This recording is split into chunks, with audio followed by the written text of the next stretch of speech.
Первый образовательный форум собрал директоров школ и руководителей дошкольных учреждений, в их числе заслуженные учителя республики. Обсуждаются современные методики преподавания и будущее образовательной системы.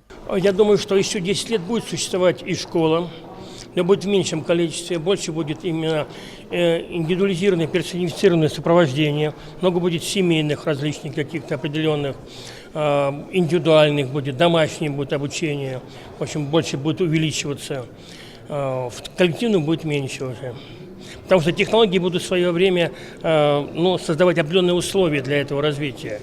И эта тенденция видна наглядно. Сегодня ученик опережает развитие учителя.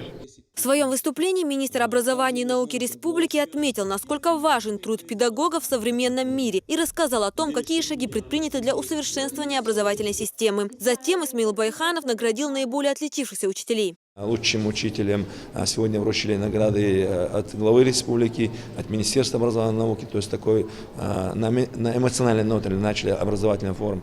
И я считаю, что то, что сегодня вот такой форум проходит в математической школе, благодаря Рамзану Ахматовичу появилась впервые в системе образования такая школа, уже говорит, что мы повернулись лицом в сторону изменений, которые произойдут в ближайшие годы в нашей жизни в системе образования.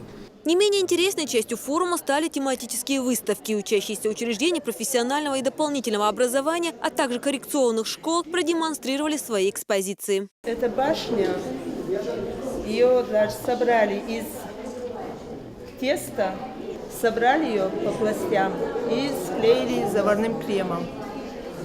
Придали ей такую вот форму в виде орнамента. Некоторые понравившиеся экспонаты посетители выставки смогли приобрести. Вот этот цветок тоже красивый. Вы бы себе его даже приобрели?